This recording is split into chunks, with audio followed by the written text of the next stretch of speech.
Hey everybody, and welcome back to Historicalish. This is episode 3 of the Ancient Mysteries Iceberg Explained, volume 3.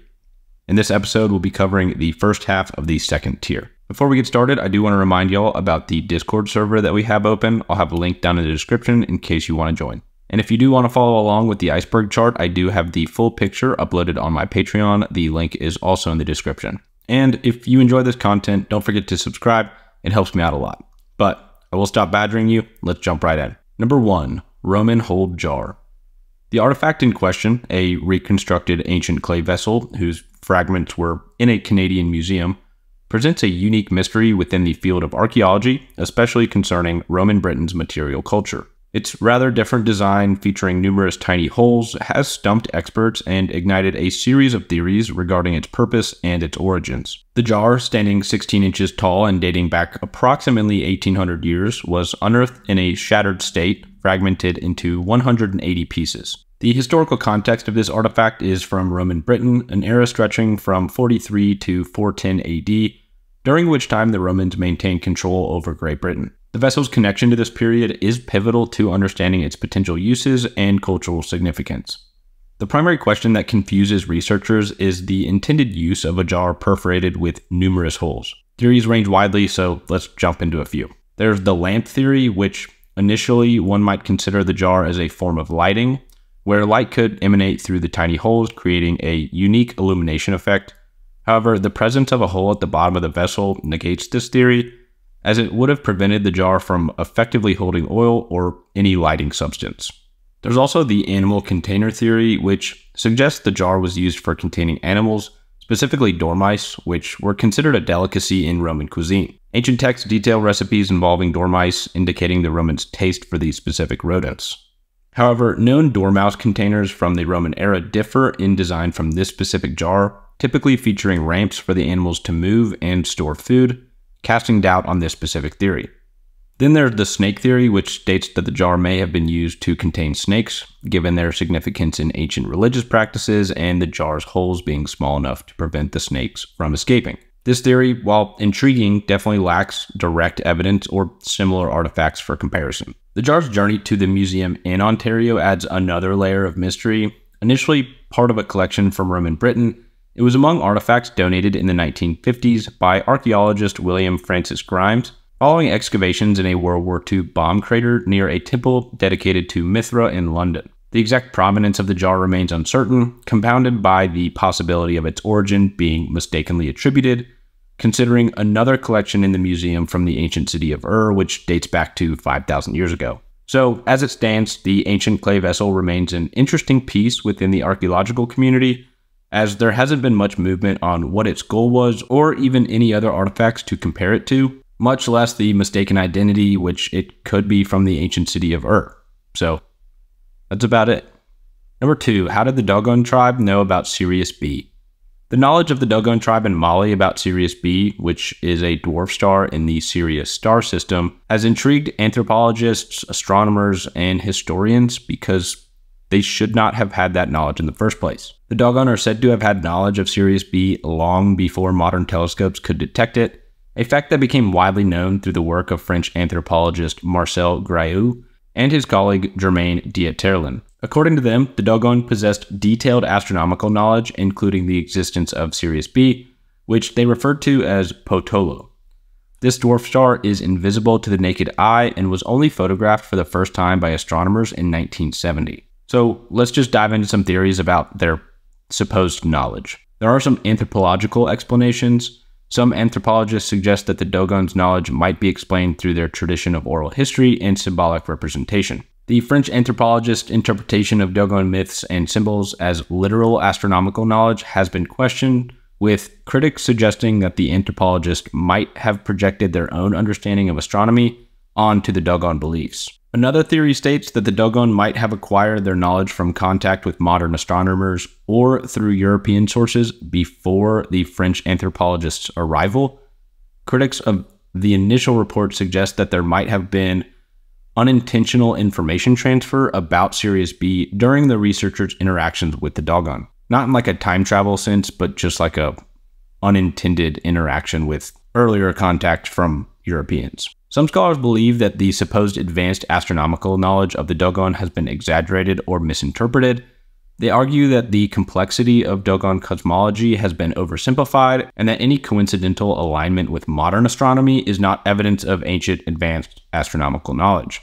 Various alternative and other speculative theories have been proposed, including ancient alien visitations and esoteric knowledge transmission, which this goes back to the ancient advanced civilization theories that have been talked about on this channel, with the information being passed down after a cataclysmic flood that then blended into mythology and later into what we know and observe today. These theories, while popular in certain circles, lack empirical support and are generally not taken seriously by the academic community, even though their theories have very little support or evidence either. But to wrap all of this up, the general claims about the Dogon's astronomical knowledge have been the subject of significant debate.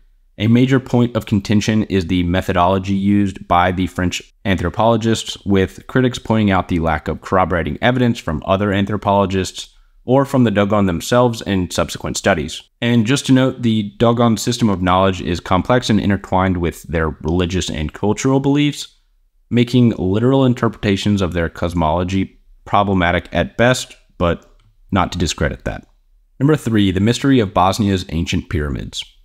The mystery of Bosnia's ancient pyramids refers to a claim that a group of natural hills in the Visoko region, northwest of Sarajevo, are actually man-made pyramids of ancient origin. This claim was first made by Samir Osmanagic, a Bosnian businessman and author, in 2005. Osmanagic named the largest hill the Bosnian Pyramid of the Sun, with others being labeled the Pyramid of the Moon, the Pyramid of the Dragon, the Pyramid of the Love, and the Temple of Mother Earth. These structures, if man-made, would represent some of the largest pyramids ever discovered, surpassing the size of the Great Pyramid of Giza. So the initial claims asserts that the hills are pyramids built by a lost civilization over 12,000 years ago, suggesting they could be the oldest pyramids in the world. He points to features such as geometrically straight slopes and orientations that align with the cardinal directions as evidence of artificial construction. Excavations led by Osmanagic have reportedly uncovered sections of paved terraces and tunnels, along with various stone blocks that he claims are man-made. So these claims about the Bosnian pyramids have been met with widespread skepticism from the scientific community. First, geologists and archaeologists have largely dismissed the notion that the hills are man-made pyramids, explaining that their shapes are natural formations known as flatirons. The apparent geometric features and straight slopes can be attributed to natural processes of erosion and sedimentary layering. Many experts also argue that there's no credible archaeological or scientific evidence to support claims of a lost civilization or the construction of pyramids in the area. The materials and structures presented as evidence by Osmanagic and his team are considered by critics to be either misinterpreted natural features or remnants of medieval or more recent activity. See, this is what I don't get. Some people say that there's no evidence of any kind of human manipulation to it, but then others say that there is human manipulation, but it was done in medieval or more recent activity. So I guess that's one point. Historians and archaeologists also point out that there's no historical record or tradition among the local population that suggests the existence of ancient pyramids in Bosnia. The region is rich in real archaeological sites from the Neolithic period, the Illyrian tribes, and the Roman Empire, and medieval Bosnian states, none of which include pyramids. But despite this skepticism, the Bosnian pyramid claims have attracted significant attention from the media, tourists, and definitely some alternative history enthusiasts. Osmanagic has even established a foundation to manage excavations and promote the site, which has become a popular tourist attraction, which could be motive on its own. Who knows? Just trying to play devil's advocate. But who am I to say? If the dude does do excavations and ends up finding something significant, I think it could be pretty awesome and change the view of how we interpret history and what that might mean for the past 12,000 years of human history. Number 4, menhirs. So menhirs are large, upright, standing stones dating back to prehistoric times and are found across many parts of Europe, Asia, Africa, and the Middle East. These monolithic structures have fascinated people with their mysterious origins, purposes, and just generally the sheer effort that must have been involved in their construction and placement. The term menhir is derived from the Brittonic languages, meaning long stone. So there's that. In general, menhirs are primarily associated with the Neolithic and Bronze Age periods, roughly spanning from 4000 BC to 2500 BC, although some may be younger or even date back to later Mesolithic periods. Some are found in a singular stone, some are found in groups, and others are sometimes part of a larger megalithic complex, including circles of stones or alignments like those seen at Carnac in Brittany, France. So I have talked about that previously in another video, so check that out if you want a detailed explanation on that site specifically. Now, the mystery here is obviously, like the many other megalithic sites, is the purpose of it. Theories range from religious or ceremonial significance, serving as markers for ritual spaces, or as connections between the physical world and the spiritual or ancestral world. They also might have served as boundary markers, indicating territories of different tribal groups, or marking important routes across the landscape. And similar to other megalithic structures, certain menhirs are thought to align with astronomical events, such as solstices and equinoxes, indicating a sophisticated understanding of the celestial bodies. Some menhirs could have been raised as memorials to important individuals or events, serving as early forms of commemoration or monument building. And since this is kind of a general topic, with all of these Stonehenge-like structures being grouped into one singular grouping, it is kind of hard to say that they're all for one specific function or date or alignment, because of all the different viewpoints on life, religious reasons, artistic endeavors. I mean, they could have been a wide variety of different things. And in my opinion, I think it's unfair to group these all into one reason, but those are just some of the reasons that some of them could have been attributed for. And like I mentioned, menhirs are found in a wide distribution across the globe, with notable concentrations in Western Europe, with some of the most famous menhirs and menhir sites include Carnac, Brittany, Stonehenge, the Almendres. There's a whole bunch. If you're interested, you can dive into some of those. I've covered most of them, but definitely do your own research on some of them because they're fascinating topics. But as a general grouping, the study of menhirs poses several challenges, including dating the stones accurately, understanding the tools and methods used for their construction and erection, and interpreting the significance in the absence of written records from the periods in which they were created. Advances in archaeological techniques, including radiocarbon dating and landscape archaeology, have helped shed some light on some of these different menhirs in question, but the majority of them remain mysteries. Number 5, the Blue Men of Minch. The Blue Men of the Minch, also known as the Blue Men of the Storms, are legendary sea spirits from Scottish folklore, particularly associated with the stretch of water between the Outer Hebrides and mainland Scotland, known as the Minch. These mythical creatures are part of the maritime lore in Scotland, which includes tales of mermaids, selkies, and other mythical beings that inhabit its waters. The Blue Men are described as humanoid in appearance, with blue skin and green beards and hair, inhabiting the sea and occasionally interacting with sailors and fishermen. The Blue Men of the Minch are said to live underwater in a clan structure led by a chieftain. They are known for their swimming prowess, with their upper bodies protruding from the water as they navigate the waves. According to legend, the Blue Men are capable of speaking and are known to challenge ship captains to verse battles or engage them in witty dialogue. If the captain is quick enough to respond correctly, the Blue Men will allow the ship to pass unharmed. However, if the captain fails the challenge, the Blue Men will whip up storms and try to capsize the ship. I don't know, when I was researching this, I just kept imagining, like, you're sailing along, like even it's like Sea of Thieves. You're just sailing along and a blue dude pops up and gives you a riddle. I don't know. The origins of the Blue Men legends are subject to speculation, of course, with theories suggesting they may have been influenced by encounters with real-life phenomena or as personifications of the sea's dangers. Some interpretations suggest that the legends of the Blue Men could be derived from Moorish slaves who escaped from ships or from the Viking Age, reflecting encounters between Scottish islanders and Norse sailors. The tales of the Blue Men of the Minch are definitely an integral part of Scotland's oral tradition, contributing to the country's rich folklore and cultural heritage.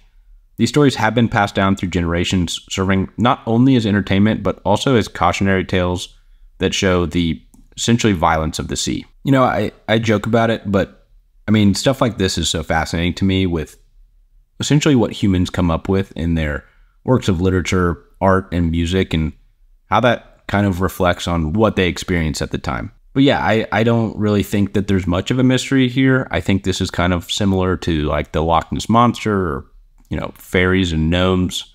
but interesting nonetheless. Number 6, Huldufolk. Huldufolk? That's hard to pronounce, sorry.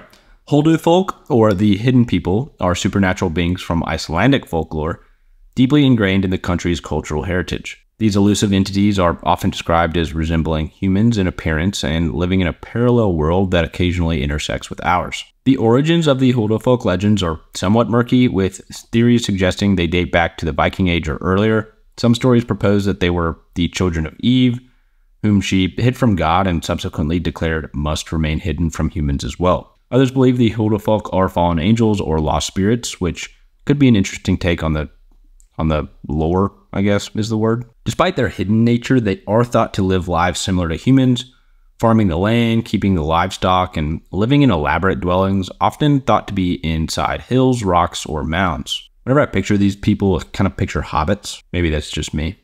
The belief in Huldufolk has been a significant aspect of Icelandic culture, influencing everything from folklore and literature to modern-day environmental policies and urban planning even.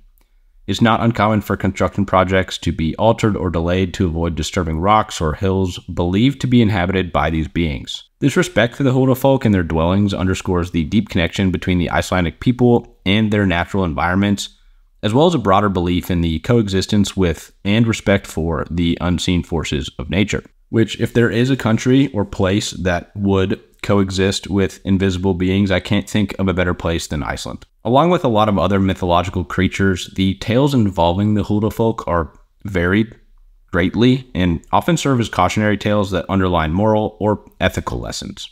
They're sometimes depicted as benevolent beings offering assistance to humans or rewarding those who respect their homes and the environment. In other stories, they can be vengeful, punishing those who disturb their dwellings or disrespect the natural world.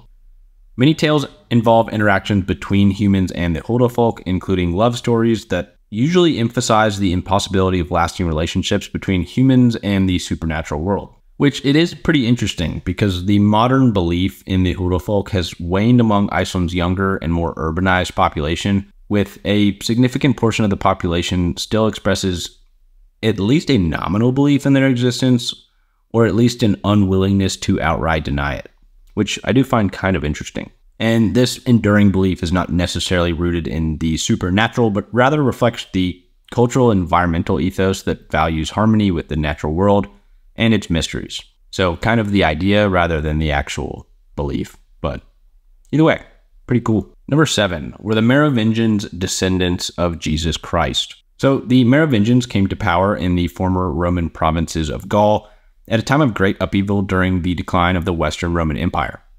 Their most famous king, Clovis I, converted to Christianity, specifically to the Nicene Creed followed by Roman Catholicism, in the late 5th century, which helped solidify the alliance between the Frankish monarchy and the Roman Catholic Church. This conversion is well documented and was pivotal for the spread of Christianity in Western Europe. But the idea that the Merovingian kings were descended from Jesus Christ and Mary Magdalene was popularized not until the late 20th century, particularly by the speculative book Holy Blood, Holy Grail, published in 1982 by Michael Bay Gent, Richard Lee, and Henry Lincoln. These authors proposed that Jesus and Mary Magdalene were married and had children, whose descendants eventually became the Merovingian dynasty. This theory was further popularized by Dan Brown's fictional novel, The Da Vinci Code, which, although a work of fiction, did spark widespread interest in the Merovingians and the theories about their origins. So there is no contemporary historical evidence to suggest that Jesus was married or even had children, much less that his descendants founded the Merovingian dynasty.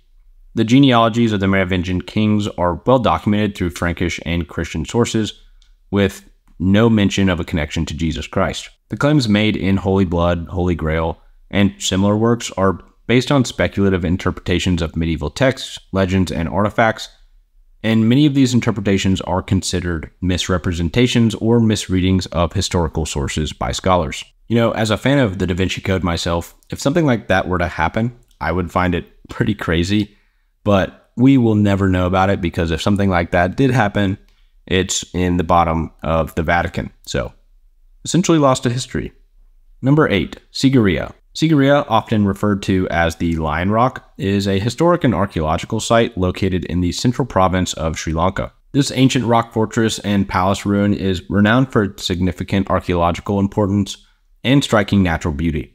Built in the 5th century AD during the reign of King Kasyapa, Sigiriya is considered one of the best preserved examples of ancient urban planning and is a testament to the ingenuity of its builders. King Kasyapa chose Sigiriya as his capital, constructing his palace on the top of this massive rock column, which rises approximately 660 feet above the surrounding plains.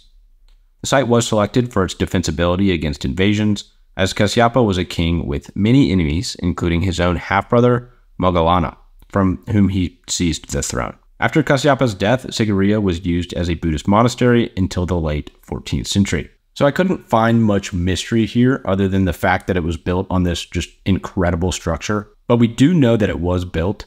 We don't really know how.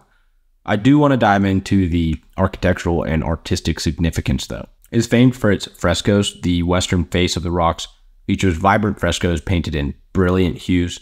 These paintings depict celestial maidens known as apsaras, and are celebrated for their artistic and historical value. There's also the mirror wall, which was originally polished to a high sheen. The mirror wall once allowed the king to see himself as he walked alongside it.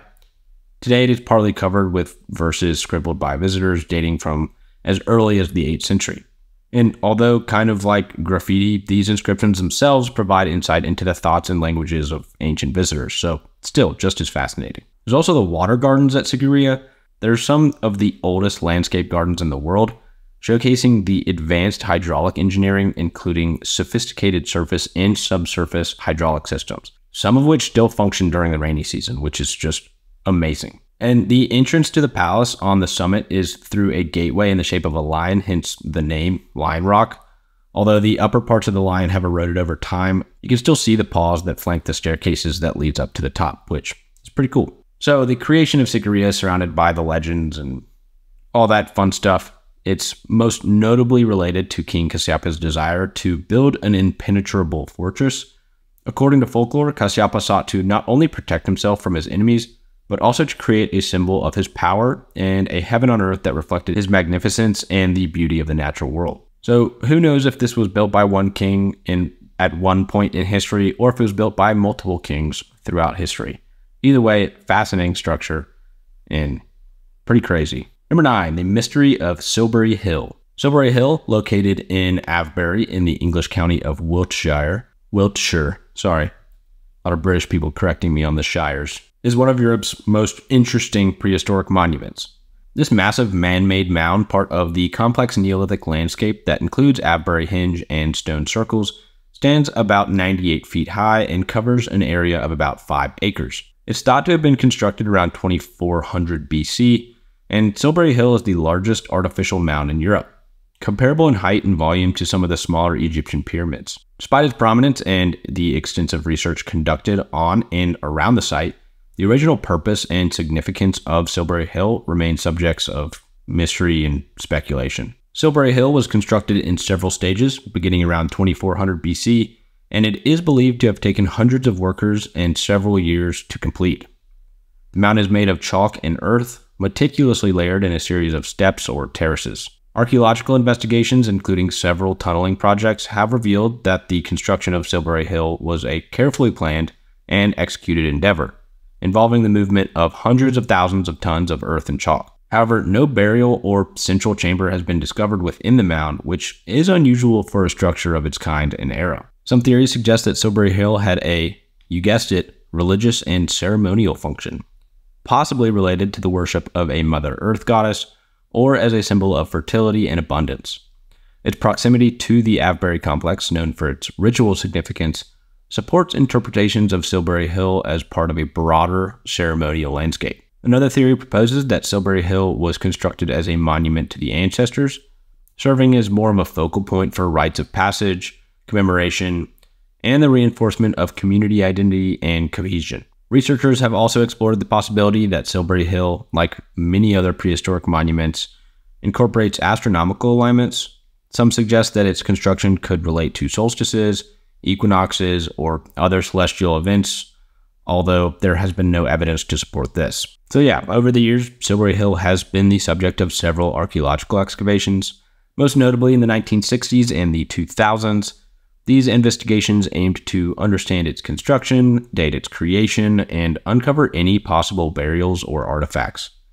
But none of these have yielded any artifacts, and no definitive evidence has found to conclusively determine its purpose. So, as of right now, we don't know much about Silbury Hill, and I guess we'll just continue to wait for some archaeologists to tell us exactly what it did. Number 10. Berenger Sauniere. Berenger Sauniere was a French Catholic priest who has definitely a very interesting story. Born on April 11, 1852, Sauniere was appointed the parish priest of Rennes-le-Château in 1885, where he served until his death in 1917. His life took a mysterious turn after he reportedly discovered something in the late 19th century that led to sudden and unexplained wealth, sparking a lot of speculation and conspiracy theories that still confuse people. The mystery surrounding Berenger Sauniere began in 1891 when he was reportedly conducting restoration work on his church dedicated to St. Mary Magdalene. According to popular accounts, Sauniere found parchments hidden in a pillar of the altar,